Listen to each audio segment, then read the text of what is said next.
Hi friends, welcome back to cave for stories. दोस्तों, कैसे हैं आप सब? उम्मीद करता हूँ सब खैर खैरियत से होंगे। आज की ये हॉरर स्टोरी जवार नामी एक लड़के की है। जवार का कहना है कि मैं कराची में रहता हूँ। पेशे के लिहाज से मैं सेल्समैन हूँ और अक्सर मुख्तलिफ़ शहरों के टूर्स पर जाना पड़ता है। ये वाक़या आज से तकरीबन 6 साल पहले का है, जब मैं लाहौर के एक मीटिंग के सिलसिले में गया था। काम ख़त्म हुआ तो वापसी का सफ़र शुरू किया, मगर बदकिस्मती से फ़्लाइट छूट गई मुझसे। मेरे एक पुराने जानने वाले, जिसका नाम आरफ था, जो कि शहर से कुछ दूर कालाबाग के एक छोटे गांव में रहता था, उससे बात हुई तो उसने कहा कि एक रात हमारे यहाँ रुक जाओ, सुबह चले जाना। मैं थका हुआ भी था तो मैं मान गया। आरफ ने मुझे बस स्टैंड से पिक किया और हम गांव की तरफ रवाना हो गए। रास्ता अंधेरे में डूबा हुआ था और आसपास सिर्फ दरख्तों की सरसराहट सुनाई देती थी। मैंने हंसते हुए कहा, यार तुम तो किसी हॉरर फिल्म के सीन में ले आए हो मुझे। उसने हंसी में बात टाल दी, मगर जब हम उसके घर पहुंचे तो वो बहुत ही पुराना खस्ता हाल सा घर था। सहन में खुश्क पत्ते बिखरे थे और छत पर एक लाल बल्ब मध्यम रोशनी दे रहा था। जब हम अंदर दाखिल हुए तो मैंने नोट किया कि घर के अंदर कुछ तस्वीरें लगी थी। एक तस्वीर पर मेरी नज़र जम गई। उस तस्वीर में एक बूढ़ी औरत थी जिसकी आंखें अजीब सी लग रही थी। मैंने उससे पूछा, ये कौन है? आरफ ने कुछ देर खामोशी इख्तियार की, फिर कहा, ये मेरी नानी थी, लेकिन इस तस्वीर को देखने का रिवाज नहीं है क्योंकि रात को ये तस्वीर नींद ख़राब करती है। मैं हंस दिया, मगर उसकी आंखों में जो संजीदगी थी वो कुछ और बता रही थी। रात के खाने के बाद हम बातें करते रहे। वो बार बार कहता रहा कि सुबह जल्दी निकल जाना, क्योंकि यहाँ के लोग बाहर वालों को पसंद नहीं करते। मैंने पूछा, क्यों, कोई ख़ास वजह है क्या? उसने कहा, बस तुम सुबह निकल जाना। फिर रात के तकरीबन 2 बजे होंगे जब मैं कमरे में सोने चला गया। मैंने दरवाज़ा बंद करके लेटा तो अचानक दरवाजे पर 3 हल्की हल्की दस्तकें सुनाई दी। मैंने आवाज़ दी, आरफ, मगर कोई जवाब नहीं आया। जब मैंने जाकर दरवाज़ा खोला तो बाहर कोई नहीं था, लेकिन सहन में एक औरत खड़ी थी, जो वही औरत थी जो मैंने तस्वीर में देखी थी। मैं सकते में आ गया। वो औरत जो तस्वीर में थी वो हकीकत में मेरे सामने खड़ी थी। उसकी आंखें ऐसी थी जैसे किसी मुर्दे की आंखें हो, बिल्कुल साकत, बेरंग और घूरती हुई। मैंने जल्दी से दरवाज़ा बंद कर दिया और अंदर की कुंडी लगा दी। मेरा दिल ज़ोर ज़ोर से धड़क रहा था। मैंने खुद को तसल्ली दी कि शायद ये कोई ख्वाब है या शायद मैं नींद में हज़ियाती कैफियत में हूँ। लेकिन कुछ लम्हों बाद खिड़की के बाहर किसी के चलने की आवाज़ आई, आहिस्ता आहिस्ता कदमों की चाप। मैंने पर्दा हटाया तो बाहर कोई नहीं था, मगर बाहर ज़मीन पर गीली मिट्टी में कदमों के निशानात वाज़ेह थे, जो छोटे छोटे नंगे पैर। अब मैं मुकम्मल तौर पर जाग चुका था। नींद का नाम और निशान नहीं था। कमरे की लाइट बंद थी। मैंने सोचा कि अपना फ़ोन चार्ज कर लूं, लेकिन जैसे ही मैंने फ़ोन ऑन किया तो उस पर सिर्फ एक ही तस्वीर थी, जो वही बूढ़ी औरत की थी, लेकिन अब वो मुझे देखकर मुस्कुरा रही थी। मैं लरज़ गया। मैंने फ़ौरन फ़ोन बंद कर दिया, लेकिन अब मेरे दिल के अंदर खौफ बैठ चुका था। बाहर जाने की हिम्मत नहीं हो रही थी, मगर उस वक्त आरफ का ख्याल आया। मैंने फ़ौरन दरवाज़ा खोला और दबे कदमों सहन पार करके उसके कमरे की तरफ बढ़ गया। जब मैं उसके कमरे के पास पहुंचा तो उसका कमरा बंद था। मैंने दरवाजे पर दस्तक दी, मगर कोई जवाब नहीं आया। फिर मैंने आवाज़ दी, यार आरफ, दरवाज़ा खोलो, कुछ अजीब हो रहा है। लेकिन फिर भी कोई जवाब नहीं आया। मैंने दरवाज़ा धकेला तो हैरत की बात यह थी कि वो अंदर से बंद ही नहीं था। दरवाज़ा खुला और मैं अंदर गया तो वो कमरा बिल्कुल खाली था। कोई बेड नहीं, कोई सामान नहीं। मैं सोचने लगा कि ये तो मुमकिन ही नहीं है। अभी कुछ देर पहले हम इसी कमरे में बैठे बातें कर रहे थे, फिर ये सब क्या है? मैं उलझ गया था।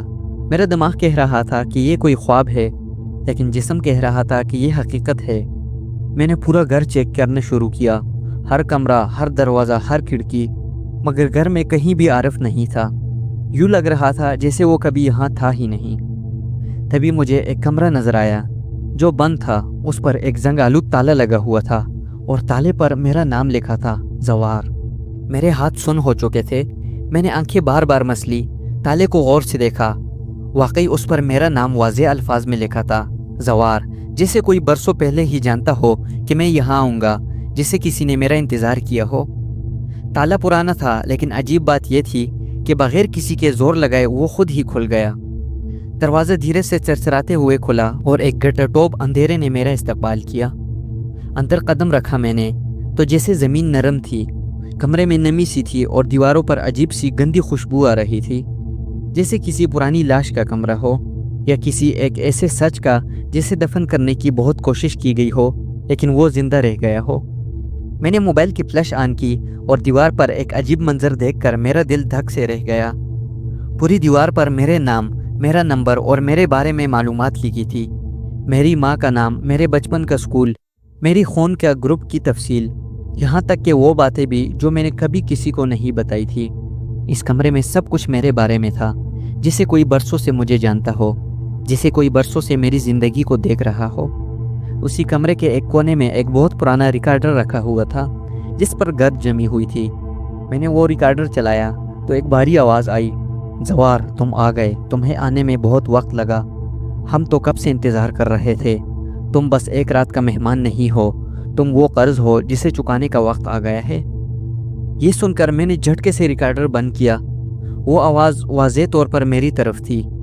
अब ये सब कुछ एक ख्वाब नहीं लग रहा था बल्कि एक प्लानिंग लग रही थी, एक ऐसा जाल जिसमें मैं खुद से आया था।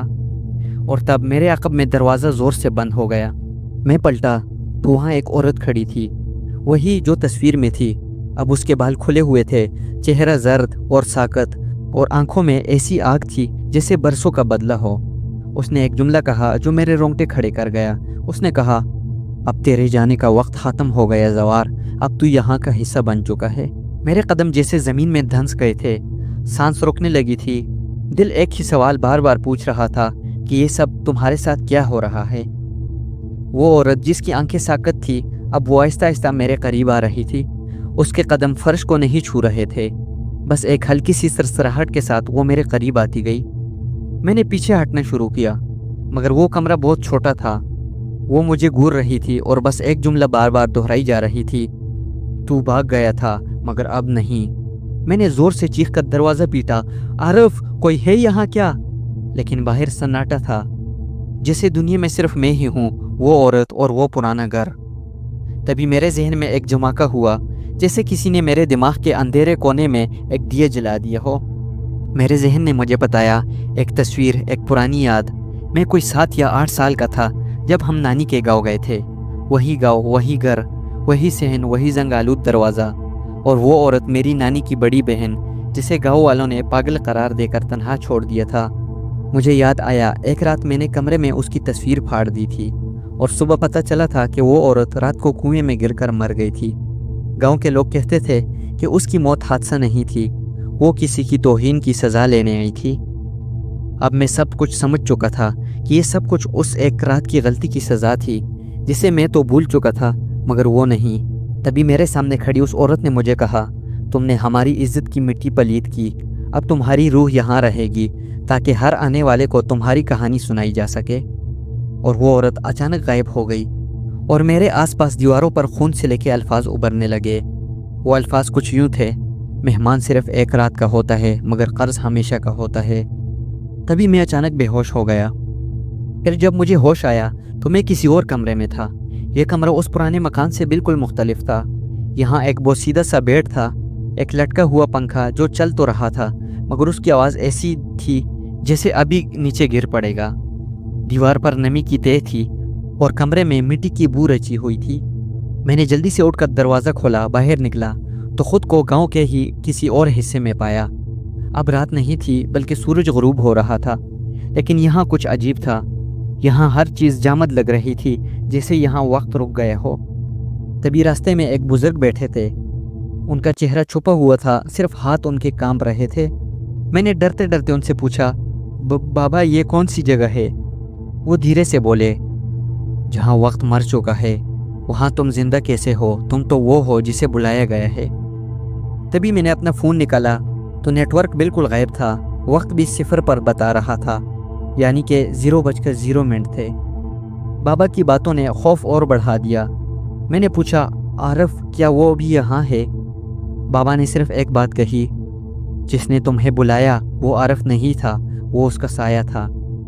अब मेरे पाँव तले से ज़मीन निकल गई। मैंने सोचा कि जो कुछ मेरे साथ हुआ रात को वो आरफ नहीं था, जिसके साथ मैं बैठा, खाना खाया, बातें की, वो सब सिर्फ एक शक्ल थी, आरफ नहीं था। پھر میں بھاگتا ہوا دوبارہ اس گھر کی طرف گیا جہاں میں ٹہرا تھا، مگر اب وہاں صرف ایک کھنڈر تھا۔ چھت ٹوٹی ہوئی، دیواریں گر چکی تھی اور صحن میں آگے جھاڑ جنگاڑ تھے، جیسے برسوں سے یہاں کوئی نہ آیا ہو۔ میں نے خود سے سوال کیا کہ کل رات کی ہی تو بات ہے، یہ گھر تو بالکل ٹھیک ٹھاک تھا۔ تبھی مجھے ایک کونے میں وہی تصویر ملی جو میں نے پھاڑی تھی، مگر اب وہ جڑی ہوئی تھی، مکمل صاف اور نئی، اور اس میں ایک نئی شے تھی، یعنی کہ اس تصویر میں ایک میرا بھی چہرہ تھا، اور اس کے نیچے لکھا ہوا تھا، پچھلا قرض وصول ہو گیا، اب نیا قصہ شروع ہوگا۔ میں تھوڑی دیر تک اس تصویر کو گھورتا رہا جس میں میرا چہرہ صاف اور واضح تھا، لیکن میں نے تو کبھی وہ تصویر کھنچوائی ہی نہیں تھی۔ میں نے خود سے کہا کہ کیا میں پہلے بھی یہاں آ چکا ہوں کیا، یا یہ سب کچھ میری مرضی کے بغیر کسی اور کی مرضی سے ترتیب دیا گیا تھا۔ پھر اسی وقت ایک گھنٹی کی آواز سنائی دی، مدھم لیکن لگاتار۔ میں نے گردن گھمائی تو وہی دروازہ دکھائی دیا جس پر میرا نام لکھا تھا، لیکن اس بار وہ نام خون سے لکھا ہوا تھا۔ میں دروازے کی طرف بڑھا تو اچانک ہر طرف ماحول بدل گیا، بجلی چمکی، کڑکدار گرج ہوئی، اور اچانک میں ایک ایسے کمرے میں آ گیا جو کسی پرانے اسپتال جیسا لگتا تھا۔ دھند، ٹوٹی ہوئی اسٹریچر اور دیواروں پر ہاتھوں کے نشانات تھے۔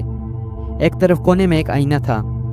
میں اس کے قریب گیا اور جب میں نے اس آئینے میں جھانکا تو آئینے میں میری جگہ عارف کھڑا تھا، مگر وہ خاموش تھا، بس دھیرے دھیرے مسکرا رہا تھا، اور اس کے پیچھے وہی عورت کھڑی تھی، اور اس نے سرگوشی میں کہا، عارف مرا نہیں، اس نے خود کو ہمارے حوالے کیا تھا اور اب تمہاری باری ہے۔ میں جھٹ سے آنکھیں بند کی، لیکن جب دوبارہ آنکھیں کھولی تو میں پھر اسی کھنڈر والے گھر کے صحن میں کھڑا تھا، لیکن اب اندھیرا مکمل تھا اور صرف ایک ہلکی سی روشنی تھی جو ایک دیے کی تھی، جس کے نیچے ایک پرچی بھی رکھی ہوئی تھی۔ میں نے پرچی اٹھائی تو اس پر لکھا تھا، آخری موقع، اگر اس رات سورج نکلنے سے پہلے تم نکل گئے تو بچ سکتے ہو، ورنہ تم بھی ہماری تصویر میں ہمیشہ کے لیے قید ہو جاؤ گے۔ میرے ہاتھ کانپ رہے تھے، دل بری طرح دھڑک رہا تھا۔ پرچی میرے ہاتھ سے گر گئی۔ میں نے بغیر کچھ سوچے بھاگنے شروع کیا، بس ایک ہی خیال ذہن میں تھا کہ مجھے نکلنا ہے، ورنہ میں بھی ان میں شامل ہو جاؤں گا۔ گھر کے دروازے اب ویسے نہیں رہے تھے جیسے پہلے تھے۔ کبھی دروازہ ایک گلی میں کھلتا، کبھی کسی جنگل میں، کبھی کنویں کے کنارے، سب ایک جیسے لگنے لگے، لیکن ہر بار واپس وہی آ جاتا، ایک بے رحم قید جیسے کوئی کھیل کھیل رہا ہو۔ تب اچانک ایک بار جب دروازہ کھلا تو میں اپنے پرانے کمرے میں تھا، وہی کمرہ جہاں میں بچپن میں نانی کے ساتھ رہتا تھا۔ کمرے میں وہی الماری، وہی کھڑکی اور ایک پرانا صندوق جو برسوں سے بند تھا۔ کسی انجانی طاقت کے زیر اثر میرے قدم اس صندوق کی طرف بڑھے، جیسے کچھ وہاں میرے انتظار کر رہا ہو۔ میں نے ڈرتے ڈرتے صندوق کھولا تو اس کے اندر ایک پرانی خاک آلود ڈائری تھی۔ جب میں نے وہ ڈائری کھولی تو اس کی پہلی صفحے پر لکھا ہوا تھا، زوار، اگر تو یہ پڑھ رہا ہے تو سن، یہ سب کچھ پہلے بھی ہو چکا ہے۔ پھر میں نے دوسرا صفحہ پلٹا تو اس پر لکھا ہوا تھا، تم وہ چھٹے فرد ہو جو اس دائرے میں آیا، باقی 5 واپس نہ جا سکے۔ تمہیں صرف ایک موقع ملا ہے اپنے قصور کو قبول کرنے کا۔ میرے دل میں ایک سوال ابھرنے لگا کہ اگر یہ سب میری غلطی کا نتیجہ ہے تو کیا میں اس کا کفارہ دے سکتا ہوں؟ میں نے زور سے چیخا، ہاں، میں مانتا ہوں کہ بچپن میں نے اس عورت کی بے عزتی کی، میں نے اس کی تصویر پھاڑی، میں نے اسے پاگل سمجھ کر مذاق بنایا اور وہ مر گئی، اور اب میں معافی چاہتا ہوں۔ جیسے ہی میں نے یہ کہا تو کمرہ روشن ہونے لگا، کھڑکیاں خود بخود کھل گئی، ہوا تیز ہو گئی، اور میرے آس پاس دیواروں پر لکھی تحریریں دھندلی ہونے لگی۔ میں نے پیچھے مڑ کر دیکھا تو وہ عورت اب مجھ سے دور کھڑی تھی۔ اس کی آنکھوں میں غصہ نہیں بلکہ آنسو تھے، اور وہ بولی، اگر تم نے وقت پر یہ کہا ہوتا تو تمہیں ہم کبھی یہاں نہ بلاتے۔ یہ کہہ کر وہ آہستہ آہستہ ہوا میں تحلیل ہو گئی۔ اگلی صبح میری آنکھ کھلی تو میں لاہور کے ایک اسپتال کے بستر پر پڑا تھا۔ ڈاکٹر نے مجھے کہا، تمہاری گاڑی کا ایکسیڈنٹ ہوا تھا، تم 3 دن کومے میں رہے۔ لیکن میں جانتا تھا کہ وہ ایکسیڈنٹ نہیں تھا، وہ 3 دن وہی 3 راتیں تھی جن میں اس دنیا میں رہا جہاں وقت مر چکا تھا، جہاں روح قید تھی۔ اب میں زندہ بچ گیا تھا، مگر آج بھی جب میں آئینے میں کبھی کبھی اپنے آپ کو دیکھتا ہوں تو میرے پیچھے کبھی کبھار مجھے عارف کی مسکراہٹ دکھائی دیتی ہے۔ تو دوستو، یہ تھی ہماری آج کی ہارر سٹوری۔ آپ کو ہماری سٹوریز کیسے لگتی ہیں کمنٹ والی سیکشن میں لازمی بتائیں۔ ویڈیو کو لائک کرنا بالکل بھی نہ بھولیے گا اور چینل کو سبسکرائب کریں اسی طرح ہارر سٹوریز دیکھنے کے لیے۔ تو ملتے ہیں ایک نئی آنے والی ہارر سٹوری میں، تب تک کے لیے اللہ حافظ۔